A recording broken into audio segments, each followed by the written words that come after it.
السلام علیکم ورحمۃ اللہ وبرکاتہ۔ سینئر 1 کیا حال ہے؟ ہم کلاس شروع کرتے ہیں، پھر آگے ہم اپنا مزید پڑھیں گے۔ اعوذ باللہ من الشیطان الرجیم، بسم اللہ الرحمن الرحیم۔ ربی اشرح لی صدری ویسر لی امری واحلل عقدۃ من لسانی یفقہوا قولی۔ ربی زدنی علما ربی زدنی علما ربی زدنی علما۔ اللہم فقہنا فی الدین اللہم فقہنا فی الدین اللہم فقہنا فی الدین۔ اللہم انفعنا بما علمتنا وعلمنا ما ینفعنا وزدنا علما، آمین ثم آمین۔ ہم نے نماز کی اہمیت اور اس کے فرائض کے بارے میں پڑھا تھا۔ آپ کو پتہ چل گیا اہمیت اس کی کیا اور اس کے فرائض کتنے ہوتے ہیں نماز کے؟ یہ ہم نے ساری اس کی ڈیٹیل میں پڑھ لیا۔ آگے ہم اس کی مشق کریں گے۔ اب اس میں سب سے پہلے تفصیلی سوالات آتے ہیں اور یہ آپ نے کاپی پہ لکھنے ہیں۔ سب سے پہلے کیا ہے، قرآن و حدیث کی روشنی میں نماز کی اہمیت و فضیلت بیان کیجیے کہ قرآن و حدیث کی روشنی میں ہم نے نماز کے بارے میں بتانا ہے کہ نماز کیا ہے۔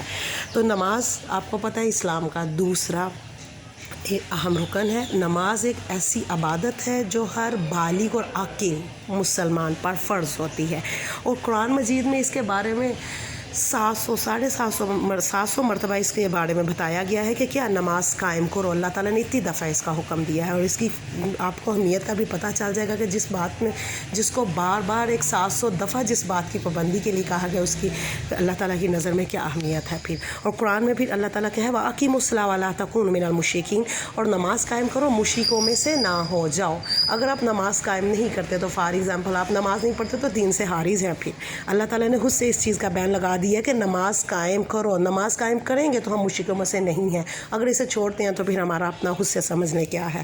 نماز کو متقی لوگوں کی ایک صفت ہوتی ہے، اور اللہ تعالیٰ نے خود سے بیان کیا ہے قرآن مجید میں۔ سورہ بقرہ کی آیت نمبر 3 ہے، کیا ہے وَيُقِیمُونَ الصَّلَاةَ، اور نماز قائم کرو۔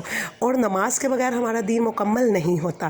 نماز دین کا ستون ہے، جس نے اس کو قائم کیا اس نے دین کو قائم کیا ہے، اور جو اس کو چھوڑ دیتا ہے تو سمجھ لو اس نے دین کو چھوڑ دیا۔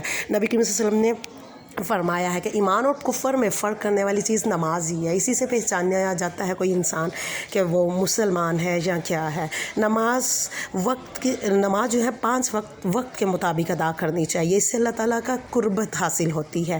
نماز مومن کی معراج ہے اور یہ آنکھوں کی ٹھنڈک ہے۔ نبی کریم صلی اللہ علیہ وسلم نے اس کے بارے میں اس بات سے اندازہ لگا لیں کہ نبی صلی اللہ علیہ وسلم نے جو فرمایا کیا کہ آپ صلی اللہ علیہ وسلم نے اپنی وفات سے کچھ لمحے پہلے بھی امت کو نماز کی تلقین کی تھی۔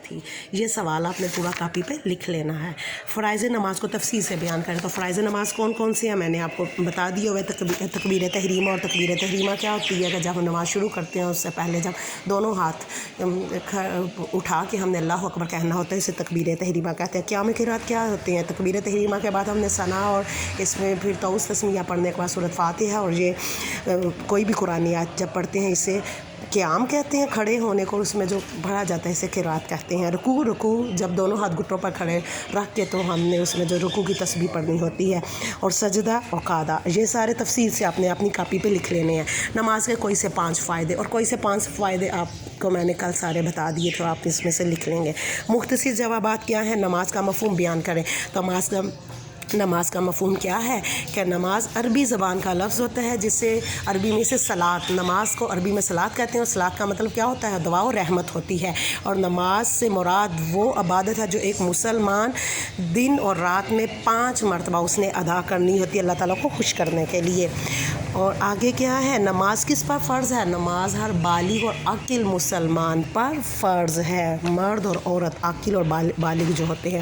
نماز ادا کرنے کے بنیادی شرائط کیا ہے؟ نماز ادا کرنے کی بنیادی شرط یہ ہے کہ آپ کا سطر چھپا ہونا چاہیے، باوضو ہونا چاہیے، قبلہ رخ آپ کا ہونا چاہیے، اور جگہ کا اور آپ کے لباس کا پاک صاف ہونا چاہیے۔ یہ شرائط ہیں اس کی۔ آگے نماز کے فرائض کی تعداد کتنی ہے؟ تو میں نے آپ کو پہلے بھی یہ شرائط ہم نے لانگ پرسن میں بھی کیے ہیں۔ 5 اس کے نماز کے فرائض ہوتے ہیں۔ اگر اس میں سے کوئی بھی ایک چھوٹ جاتا ہے تو ہماری نماز نہیں ہوتی۔ فرائض میں سے کوئی بھی چھوٹنا نہیں چاہیے۔ سجدے میں کون سی تسبیح پڑھی جاتی ہے؟ تو آپ سب کو پتہ ہے سجدے میں ہم کیا پڑھتے ہیں؟ سبحان ربی الاعلیٰ۔ خالی جگہ پر کرے، نماز قائم کرو اور ڈیش میں سے نہ ہو جاؤ، مشرکوں میں سے نہ ہو جاؤ۔